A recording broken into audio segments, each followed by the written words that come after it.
हरियाणा सरकार ने सरकारी स्कूलों में मिड डे मील बनाने वाली महिलाओं को बेहद शानदार तोहफा प्रदान किया है। अब तक खाना बनाने की एवज में मिलने वाली राशि को काफी कम बताने वाली महिलाओं की समस्या का समाधान करते हुए सरकार ने महिलाओं को अब पहले से दुगना वेतन देने की घोषणा की है। प्रदेश के शिक्षा मंत्री कंवरपाल गुर्जर ने चंडीगढ़ में पत्रकारों से बातचीत करते हुए बताया कि जहां पहले महिलाओं को 3500 रुपए की राशि प्रदान की जाती थी, वहीं अब इन महिलाओं को 7000 रुपए की राशि देने का निर्णय लिया गया है। देखें प्रदेश के शिक्षा मंत्री ने और किन मुद्दों पर बात की। जिस प्रकार से पहले मिड डे मील बनता था उसी प्रकार से, जिस प्रकार से बढ़ता था उसी प्रकार से सारी प्रक्रिया उसी प्रकार से रहेगी। और जो मिड डे मील बनाने वाली विशेष करके महिलाएं थी, उनकी जो उनको मानदेय मिलता था वो कम, मतलब आज के हिसाब से कुछ कम था, तो सरकार ने उसको लगभग डबल करने का जो फैसला लिया, मैं समझता हूँ बहुत अच्छा है। उनको, गरीब लोगों को उसका लाभ होगा। अभी पहले जहाँ 3500 मिलता था, 7000 देने का फैसला सरकार ने किया। सर, स्कूल्स के अंदर जिस तरीके से जो है नशे को लेकर जो है वो लगातार जो है कैंपेन चलाए जा रहे हैं, तो उसी कड़ी में जो है वो टीचर्स भी यदि कोई नशा करके आते हैं तो उसके खिलाफ भी FIR और TDR जो है वो दर्ज करवाने की सिफारिश की गई है सरकार की तरफ से। क्या कुछ है? नहीं, देखिए पहले भी इस प्रकार के नियम तो हैं, कोई भी टीचर जो है वो नशा करके स्कूल में नहीं आ सकता, और नैतिक दृष्टि से भी बेहद गलत है। लेकिन अब और सख्ताई के साथ करेंगे। कोई भी इस प्रकार का नशा करके आएगा तो उसके खिलाफ और सख्ताई के साथ कार्रवाई उसके खिलाफ करेंगे। FIR दर्ज करवाई जाएगी? बिल्कुल, सब कुछ किया जाएगा अगर इस प्रकार का व्यवहार वो करता है। मैं समझता हूँ उसको करना भी नहीं चाहिए, और मैं ये भी मानता हूँ कि 99% टीचर हैं जो ऐसा करते भी नहीं है, लेकिन कोई ना कोई एक दो ऐसा होता है। अगर कोई ऐसा करता है तो निश्चित तौर से खिलाफ कार्रवाई करेंगे। शिक्षा विभाग में बहुत से पद टीचर्स के खाली है, जिसको लेकर जो है ERTS पोर्टल जो है वो लॉन्च किया गया है, जिसमें सेवानिवृत्त जो है अध्यापक हैं उनकी सेवाएं ली जाएंगी।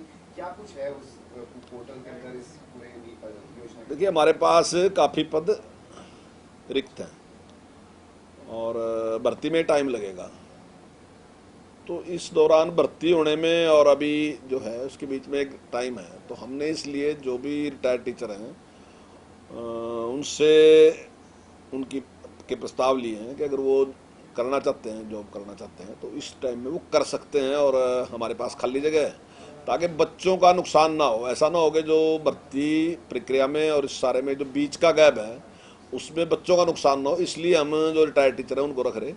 आने वाले टाइम में जल्दी हम भर्ती की प्रक्रिया शुरू कर रहे हैं।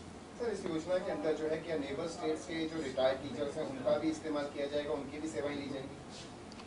देखिए, उसमें आज उसको हमने चेंज कर दिया। जो पहले हमने दिया था कि बाहर से भी रखे जाएंगे, लेकिन कहीं कहीं इस प्रकार की समस्याएं हैं। जैसे मेवात में था, तो मेवात में क्योंकि हमारे पास इतने टीचर कम थे तो हमने पूरी छूट दी थी कि अगर उधर से अलवर साइड से वहाँ से भी कुछ लोग आते हैं तो ताकि हमारे टीचर पूरे हों, क्योंकि हमारे टीचर पूरे ही नहीं रहते वहाँ, तो इसलिए वहाँ हमने इस प्रकार का इस्तेमाल किया कि टीचर पूरे हैं। तो मैं समझता हूँ प्राथमिकता अपने टीचरों को देंगे।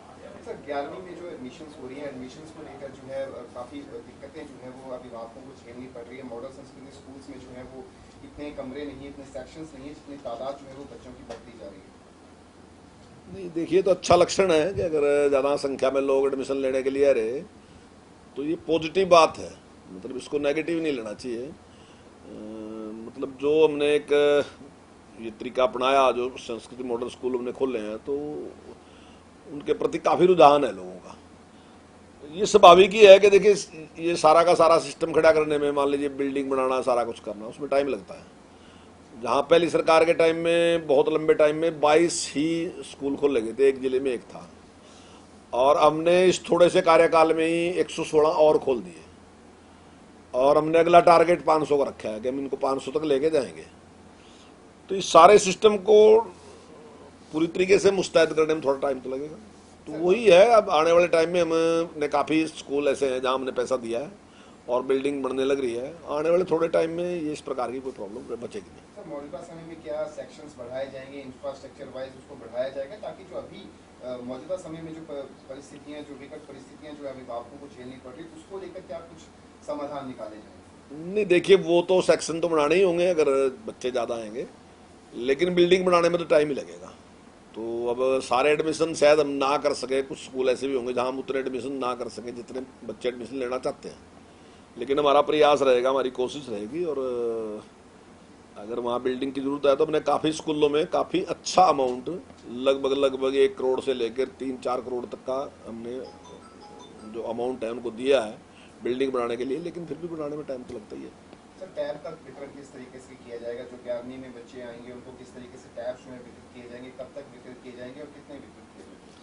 देखिए, हमने जो 5 लाख की बात कही थी वो लगभग 5 लाख हमने पूरे टैब जो है वितरित कर दिए और उनकी सारी फॉर्मेलिटी पूरी हो चुकी है। लेकिन अभी हमारे पास काफ़ी बच्चे ऐसे हैं जहाँ अभी टैब और देने हैं, तो अभी हमने निर्णय लिया 2,30,000 टैब का ऑर्डर हम और देने वाले हैं।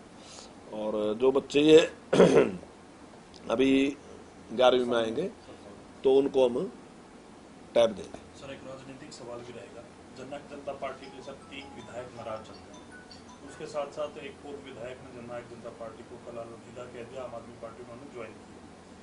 तो कहीं ना कहीं आपको लगता है कि जिस प्रकार से वो नाराजगी जता रहे हैं काम ना होने की वजह से, आपके हल्के में भी इस प्रकार की कोई समस्या उनके विभाग से रिलेटेड? देखिए, हमारे यहाँ तो कोई इस प्रकार की समस्या नहीं है और मैं समझता हूँ कि अगर आप उनसे ये सवाल पूछेंगे तो वो ज़्यादा बढ़िया तरीके से दे सकें। मुझे इस बात का कोई पता नहीं, मेरे ज्ञान में इस प्रकार की है नहीं। एक सर ये पॉलिसी को लेकर एक सवाल है सर, न्यू एजुकेशन पॉलिसी, देखिए माननीय मुख्यमंत्री जी ने कहा है कि 2025 तक हम पूरा इसको लागू करेंगे और उसके प्रयास में हम लगे हुए हैं और काफ़ी कुछ काम हमने उसमें कर भी लिया है और हमारा पूरा प्रयास है कि 2025 तक हम इसको पूरी तरीके से लागू कर देंगे। स्वयं जो केंद्रीय मंत्री हैं उन्होंने भी जो हमारी परफॉर्मेंस है उसको ठीक मानना है, अच्छा मानना है और माननीय प्रधानमंत्री जी की तरफ से इस प्रकार का है कि 2030 तक पूरे देश में इसको लागू करना है। तो हम उसमें 2030 की बजाय 2025 के लिए प्रयासरत हैं, हम इसको लागू कर देंगे।